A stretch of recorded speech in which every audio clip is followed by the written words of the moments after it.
Salut et bienvenue sur Cybermatic pour un nouveau tuto sur Power BI dans lequel je te dis tout sur les hiérarchies. Elles vont te servir ces hiérarchies à plusieurs usages. D'abord une bonne gestion des dates pour pouvoir descendre ou monter dans la hiérarchie de ces dates, voir les années, les trimestres, les mois ou même les jours en fonction d'une période donnée. Mais également tu vas pouvoir utiliser avantageusement cette option pour pouvoir faire des filtres sur d'autres types de champs, type des localisations ou même des catégories produits. Moi je te montre deux d'entre elles sur les dates et du coup des localisations. On passe à la pratique. Donc je suis sur Power BI dans lequel j'utilise une liste que j'utilise d'habitude pour les tutos que je vais montrer tout de suite.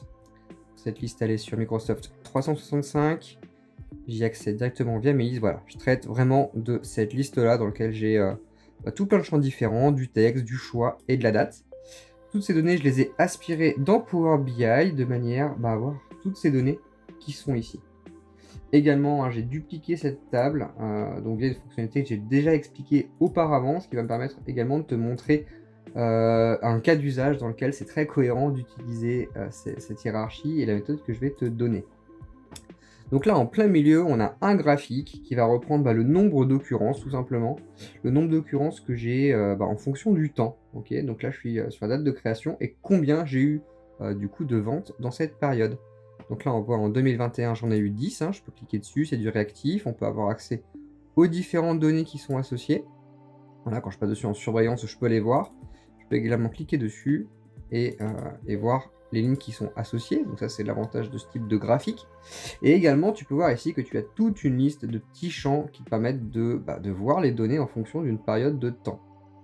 Donc là, par exemple, si je fais une descente en fonction du niveau hiérarchique, je vais voir les différents trimestres dans le temps. Troisième, quatrième trimestre de 2021, premier, deuxième, quatrième de 2022, et encore un trimestre pour 2023, et je peux encore redescendre pour avoir une vision également du mois. Donc là, tu vois, on voit vraiment tout, 2022, le trimestre, le mois en question, et je peux encore redescendre pour avoir les jours, vraiment, spécifiquement les jours durant lesquels j'ai eu des entrées. Okay, donc tout ça, c'est plutôt cool. Également, quand on remonte, on a une deuxième option qui permet en fait d'avoir une vue mais cumulée sur les trimestres. Donc là, on n'est pas dépendant de l'occurrence du dessus, c'est vraiment voilà, les trimestres sur lesquels j'ai le plus de ventes, les mois sur lesquels j'ai le plus de ventes, cumulés, par année, par trimestre, c'est vraiment cumulé, c'est sur la période que ça nous intéresse. Et là, je peux également descendre au niveau du jour. Donc cet affichage de hiérarchie se fait grâce à une hiérarchisation, tu vois, c'est celle qui est faite ici sur la liste. Donc quand dans Power Query tu absorbes tes données et que tu détectes bien qu'on est sur un champ de date, tu as automatiquement en fait une hiérarchisation qui est faite au niveau des dates. Tu vois, pareil pour le champ modifié. Je te montre les données qu'il y a derrière, juste pour être bien clair. Voilà, c'est la liste qui redescend à l'intérieur. Et comme tu peux le voir au niveau création, je suis sur une date et heure là. Tu vois, on voit bien avec le site qu'on est sur date et heure. Si jamais tu n'as pas date et heure, ça ne redescend pas comme ça. Ok, on va le faire par exemple pour la date de modification pour te montrer la différence. La modification, voilà, elle est ici. Si jamais ici tu avais mis un champ texte par exemple, ce qui est une erreur, mais je le montre juste pour illustrer le tuto. Donc je remplace la mise en forme, je charge les éléments. Voilà, tu vois là ton modifié n'est plus hiérarchisé. Donc il faut vraiment le mettre sous forme de date pour pouvoir avoir cette hiérarchie de manière automatique. Il y a un certain... Alors, du coup, dans les cas où cette hiérarchie n'est pas établie, moi je pense notamment à un qui est assez fréquent quand on fait un lien entre deux tables, notamment avec les champs de date. Regarde, si je lis les deux champs de création entre deux tables, donc là, on va faire une relation par défaut, plusieurs à plusieurs.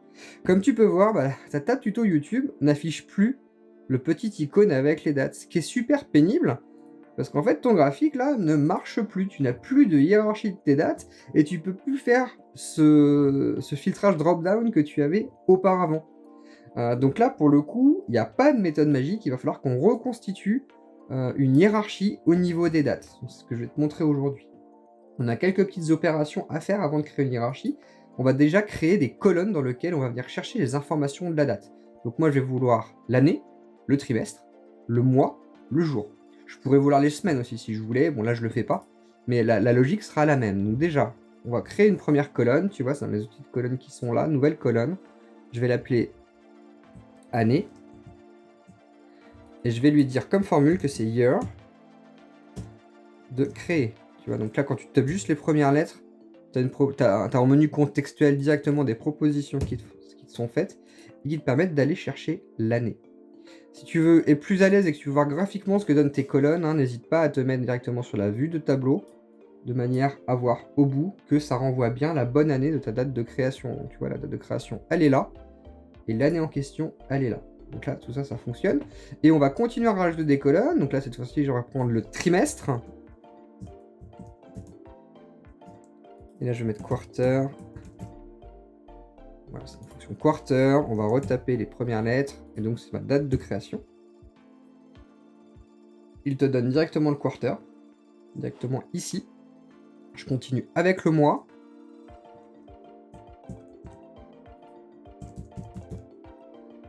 Once. On tape les premières lettres pour aller chercher la bonne colonne. Comme ça, je peux récupérer mon mois, tu vois, ça le renvoie tout de suite. Il n'y a pas de problématique particulière. Et je rajoute une dernière colonne pour le jour. Donc là, c'est day. Je mets le jour pour le nom de colonne. Hop. Day, entre parenthèses. Pareil, on va chercher le bon champ. Voilà, et on a le jour. Donc là, on a année, trimestre, mois et jour. En fait, c'est ça qui va constituer la hiérarchie qu'on va créer. Mais vraiment, il fallait le créer en fait au préalable. Donc on va rajouter dans l'ordre, du plus important au moins important, les éléments dans une hiérarchie. La manip pour faire ça est pas hyper compliquée. Il faut aller sur ces colonnes qu'on vient de créer. Là, si tu cliques sur les 3 petits points, tu peux créer une hiérarchie. Voilà, ça crée une hiérarchie. Et dans cette hiérarchie, pour l'instant, nous n'avons que année. Donc après l'année, le plus important, ça va être le trimestre. Donc je vais rajouter mon trimestre à cette hiérarchie. 3 petits points, ajouter à la hiérarchie. Et là, tu vois, alors là j'en ai deux, j'en avais une autre qui était déjà créée dedans. Mais je peux rajouter donc à cette année hiérarchie, pour avoir le trimestre en plus. Je vais rajouter le mois exactement de la même manière, ajouter à l'année hiérarchie. Et pour le jour, dernière étape, ajouter à l'année hiérarchie. Ok, donc là on a recréé une hiérarchie. Tu vois, si je le ferme et que je le rouvre, l'ensemble des éléments sont conservés entre eux. Tu peux renommer cette hiérarchie, je te le conseille d'ailleurs. Donc moi j'aime bien reprendre le nom de la colonne de base et je rajoute hiérarchisé dedans. Tac. Et une fois que je retourne du coup sur mon drapeau, sur mon graphique, pour l'instant il n'y a rien de magique parce que je suis encore sur cette colonne de création, donc du coup je vais devoir la supprimer et je vais rajouter ma créée, mais cette fois-ci hiérarchisée. Et du coup j'arrive à retrouver en fait la vue que j'avais tout à l'heure. Voilà, donc du coup, par défaut, il était au jour, mais je peux remonter à nouveau ma hiérarchie ou redescendre à l'intérieur, exactement comme je l'ai fait tout à l'heure. Donc là, j'avais mes 10 commandes en 2021, 7 en 2022, et je redescends. Donc là, je suis cette fois-ci par mois, là je suis dans les jours, non, dans les mois, pardon, là je suis dans les mois, et là dans les jours. Okay. Donc là, ils sont en numéro, donc si on veut aller plus loin, on peut mettre du février, du mars, etc. Après, il faut rajouter de la formule. Mais en tout cas, la réconciliation de ces formats est clairement bien fonctionnelle. Là, on n'a pas de souci en faisant de cette manière. Donc voilà pour ce premier cas sur les hiérarchies des dates, notamment quand tu te les fais sabrer à cause d'une liaison, tu peux toujours réussir à récupérer cette vue, moyennant quelques manips. Alors voilà, moi je l'ai laissé en chiffres. Après, si on veut du mars-avril ou du nom de trimestre, il faudra qu'on rajoute une petite formule au niveau de la colonne, mais en tout cas, ça permet de facilement récupérer ces données correctement formatées. Dernier exemple, j'ai également dans cette table-là, à l'origine, des départements, des villes, des régions, que je vais vouloir également hiérarchiser. C'est exactement la même méthode. Je vais aller cliquer sur la colonne que je souhaite voir en hiérarchie, donc toujours la plus importante en première pour aller vers la moins importante. Et je vais créer une hiérarchie. Voilà, et ça me crée tout de suite une hiérarchie, ici, avec la région, que je peux renommer dès le départ. Et je vais également pouvoir rajouter dans l'ordre ce qui m'intéresse, donc région, le département. Donc pareil, hop, ajouter la hiérarchie, localisation. Vraiment, ça va aussi vite que ça, il n'y a rien de plus à faire. Ajouter à une hiérarchie, localisation. Ok. L'intérêt de ça va être notamment sur un tableau matriciel pour qu'on le voie bien que tous les éléments seront bien mis au bon endroit dans le bon ordre en fait. Quand tu veux que ce soit préconfiguré, que tu veux pas que les gens touchent, le fait de faire une hiérarchie en amont te permet d'avoir tout de suite le bon ordre de ces éléments de manière graduelle. Et après, pareil, hein, tu peux rajouter tes valeurs en colonne pour avoir le nombre par ville et l'avoir comme ça de manière hiérarchisée. Tu peux monter, descendre directement avec les contrôles qui sont prévus pour ça. Donc voilà, ça c'est vraiment une super option que je te recommande d'utiliser, très facile à mettre en œuvre et qui te fait gagner beaucoup en visualisation. Alors la partie flèche drop-down fonctionne également si tu les rajoutes directement sans hiérarchie. Ok, donc tu peux directement les rajouter ici. Ça, c'est fonctionnel également. Après, le truc, c'est si tu veux figer en fait cet ordre de hiérarchie pour ton utilisateur, il sera plutôt malin en fait, hein, de le faire directement avec une hiérarchie de ce type-là. Donc là, pour le coup, tu as le choix. Soit tu le fais en direct à l'intérieur, au risque que effectivement ton rapport soit modifiable dans une certaine mesure par l'utilisateur final, ou alors tu le lock avec un champ de localisation qui pour le coup est un peu plus opaque et moins souple pour modifier l'ordre des éléments. Ça, c'est ton choix de design, c'est à toi de voir ce que tu préfères utiliser.